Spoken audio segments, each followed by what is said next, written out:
Dans cette édition, des femmes qui font rire les hommes et non l'inverse. C'est le pari du festival Festifam à Marseille en cette journée consacrée à la jante féminine. Lui aussi fait rire, mais à ses dépens. Is No Good revient en BD. Plutôt que calife, le vizir veut cette fois être président. Actualité oblige.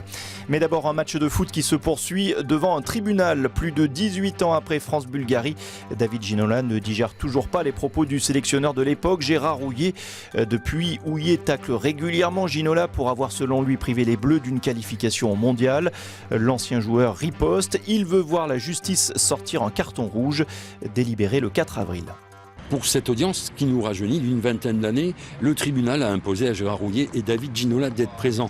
Un procès intenté par l'ex-international de foot, lassé depuis 18 ans d'entendre ou de lire, comme c'est le cas dernièrement dans ce livre, les propos infamants ou injurieux prononcés par Gérard Houllier en 1993, alors entraîneur des Bleus.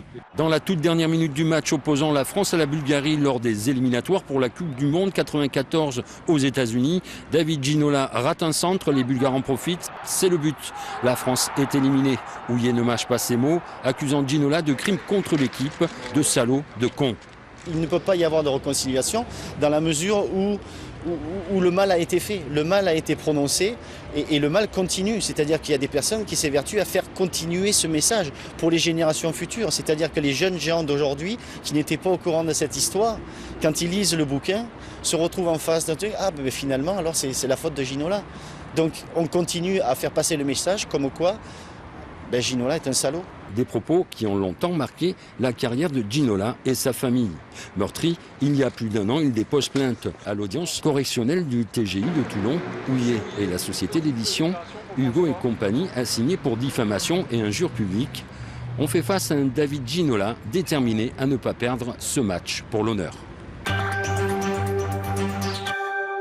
C'est une petite statue qui agace beaucoup le géant de la musique Universal. Une bougie à l'effigie de Michael Jackson, fabriquée par une entreprise familiale de la région grenobloise. Mais la maison de disques qui détenait les droits du chanteur avant sa mort a porté plainte. Déboutée en première instance, Universal a fait appel. Du coup, les projets de la PME sont partis en fumée. On avait l'idée de faire Nicolas Sarkozy, de faire Hollande pour les élections. Et pour l'instant, on a mis nos 50 000 € de côté si on avait été condamné. Si elle est prononcée, la condamnation pourrait faire jurisprudence. Les humoristes ont-ils instauré la parité dans leur rang? En tout cas, les femmes sont de plus en plus représentées. En cette journée du 8 mars qui leur est consacrée, c'est l'occasion de le vérifier. Le festival Festifam à Marseille débute aujourd'hui. Un événement qui, depuis 17 ans, décline l'humour au féminin. Le public marseillais, c'est un public très chaud quand même. Moi, j'aime bien. C'est un public très expressif aussi. En tête d'affiche, la célèbre Anne Roumanoff. C'est un public chaleureux comme la vie. Et Sandrine Alexis, plus connue pour sa voix dans Les Guignols. 20 artistes vont monter sur les scènes du Festifam. Elle manie l'humour avec une touche féminine, évidemment. Je pense que pour elle, c'est quand même plus difficile parce que un homme peut se permettre certaines choses. Elle, même si elle parle de sujets un peu tabous, il faut qu'elle le fasse avec plus d'élégance pour que ça passe. Alors, pouvez-vous me vendre un truc qui me calme?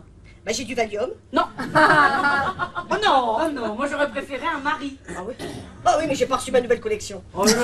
Bien sûr, ça évolue, elles se permettent plus de choses. Déjà parce qu'elles ont une place plus importante sur la scène. C'est vrai qu'il y a 17 ans, quand j'ai créé ce festival, on faisait le constat avec d'autres personnes qu'il y avait peu de place pour l'humour au féminin. Et je trouve que maintenant, elles se dévergondent un petit peu aussi. Je chante depuis que j'ai 10 ans. L'esprit de compétition est banni du festival. Festifam est depuis 17 ans un vrai tremplin pour jeunes talents.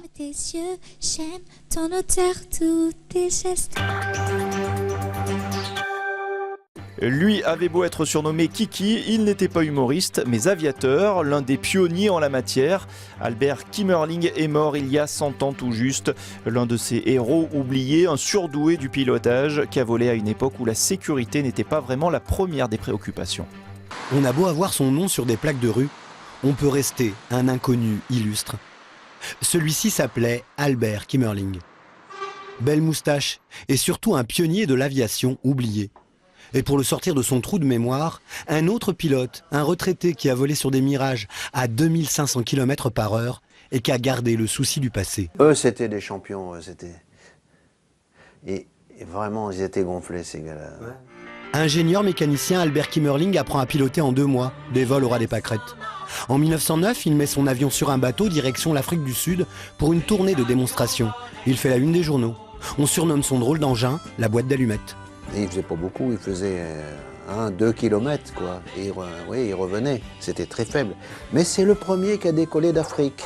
Kimmerling, que tout le monde appelle Kiki, ouvre à Lyon-Bron une des premières écoles de pilotage. Les accidents font partie du parcours de pionnier.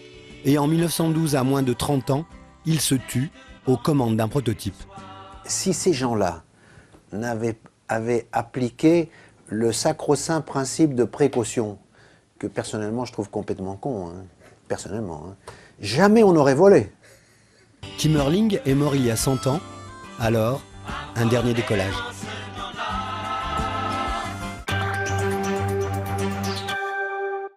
Il veut être calife à la place du calife et maintenant président, actualité oblige. Is No Good revient en bande dessinée.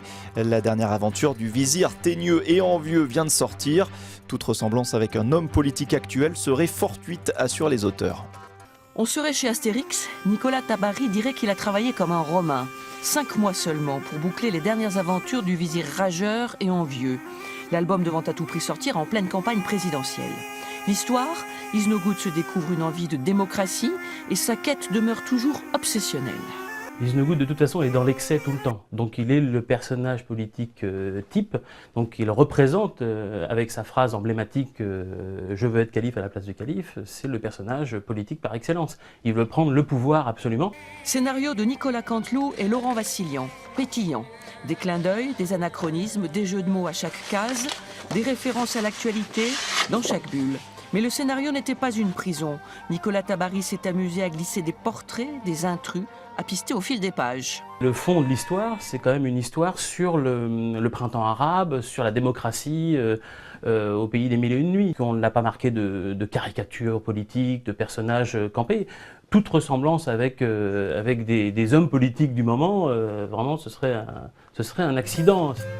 À la fin, nous sommes rassurés. Le calife débonnaire peut dormir tranquille. Is No Good a encore raté son coup.